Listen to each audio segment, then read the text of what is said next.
Hi, I'm Doug Baulos. I'm a professor at UAB.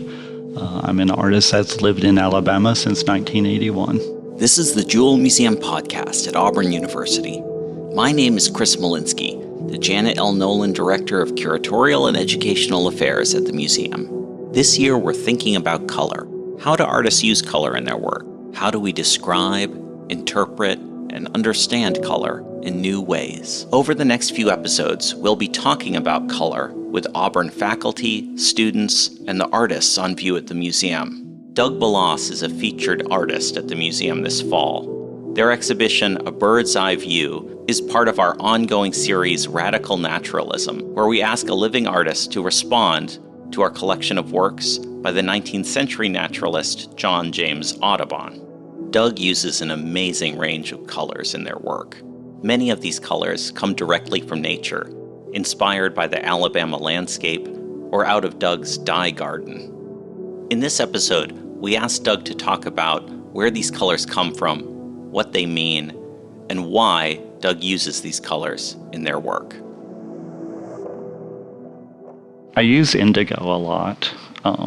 I use buckthorn, walnut, sumac.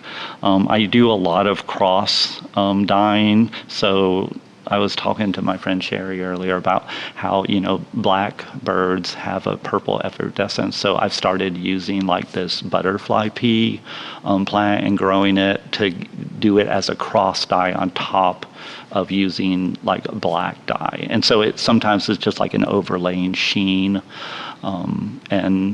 And also like a lot of times when I am interested in indigo, like I've researched indigo all over the world, so I've seen old indigo and I'm specifically looking to emulate that, which is not always like the deep, deep blue that people want. And I love having the kind of categorized, nuanced blues that I want. And that I've used for a while now because I associate different things with those different types of blues. One of the things I associate with the color blue is like the past, present, and future. And one of the meditations I do is like when there's a full moon, I think about the abundance in my life. And as it wanes, I think about what I can let go or what I don't need to hold on to. And blue is this weird color because for whatever reason, it stretches really far for me. And that might just be something that's particular to me. But I like the thinness of the sky versus the depth of the ocean. And one of the things I love about birding is that they are simultaneously sometimes very close to me, but sometimes they're very far away. So as a bird watcher and a scientist and an artist, I'm really interested in this kind of complex disposition of me knowing a lot of details about them when they're close up. But one of the things that you learn early on in birding is that sometimes you're only going to see the silhouette, and that's a thin thing, which I think is how I kind of equate the colors with it. The first place I saw indigo used a lot was not in America, it was in Cambodia, where I worked for the French cultural ministry for a while. And, like they use indigo, but also I lived in Oaxaca, Mexico, and San Cristobal de las Casas, and there's a huge indigo tradition there. And then about 14 years ago, I started going to Japan and researching how they use indigo, which is really different than in other places. In Japan, and this is not to say that it's not a thing in other parts of the world, because it definitely is, especially in Africa, but in Japan, indigo has evolved to be a very communal project. So it's something you do as a community, and so when we say indigo, like indigo is kind of described as what we call a substantive dye.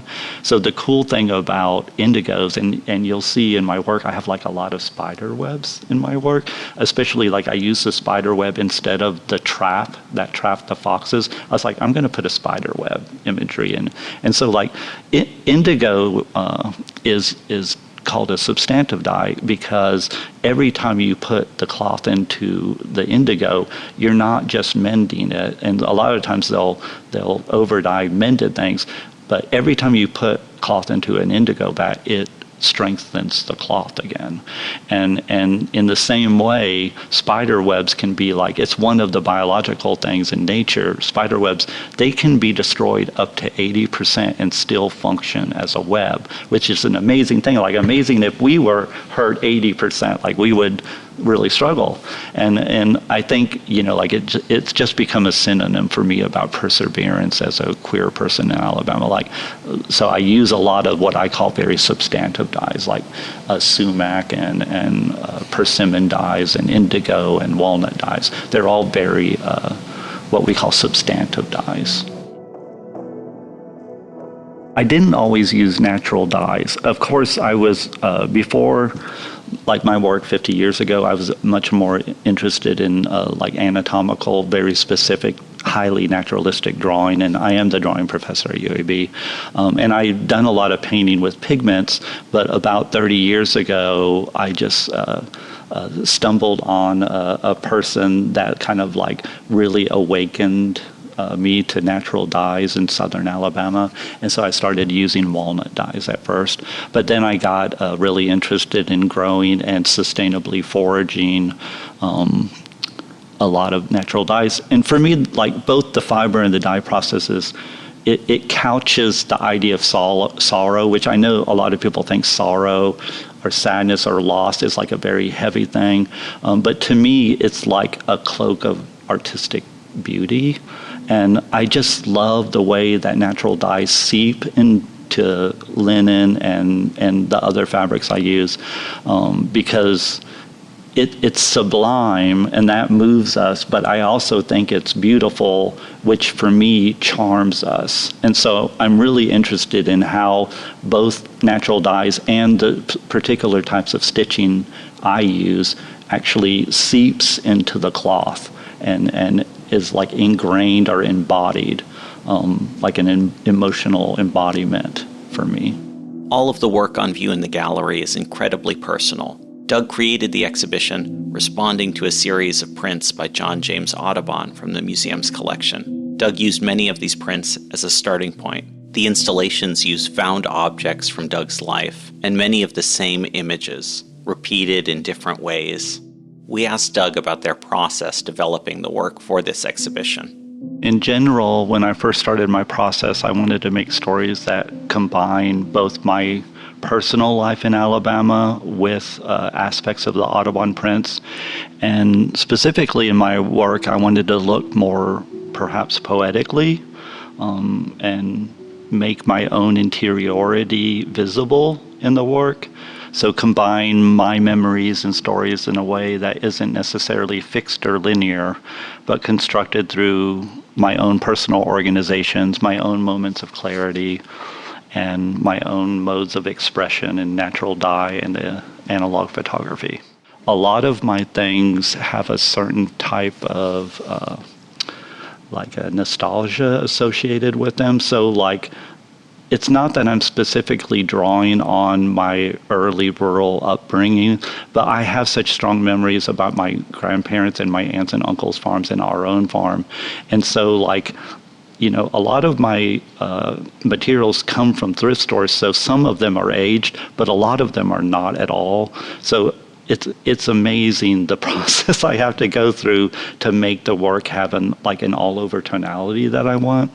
And that specific kind of investigation in the way I experiment with materials is very much me wanting to have a nostalgia about it, but in the same way that we might miss our grandmother's kitchen and miss the smells and stuff, I don't think of that as an absence. I think of something that I want to reimagine and almost resurrect again and again and again, because I'm just so fond of it. So over the years, I've gotten more adroit about finding the specific nuances of the color in my work, the textures in the work, the combination of patterns that remind me of growing up rurally. Many of the objects in the exhibition are these incredibly layered jackets hanging on the wall. Like a quilt, the jackets serve a practical purpose. They're also found objects that have histories and bodies associated with them. The jackets, I originally started making the jackets as a kind of like protective shroud for my friends just to like cheer some of them up. And I've made those jackets for so long now. I'm 64 now, so like I think I first started making them when I was like 23 or something. And they've always been patchwork because I grew up obviously having lots of hand-me-downs and having a lot of mended things. But the jackets I over dye because, you know, when you use a found object in your work, you're bringing it into your sphere, but it also has the associations it came from. So like the jackets I most primarily use are hunting jackets, and that's not what I want people to think about.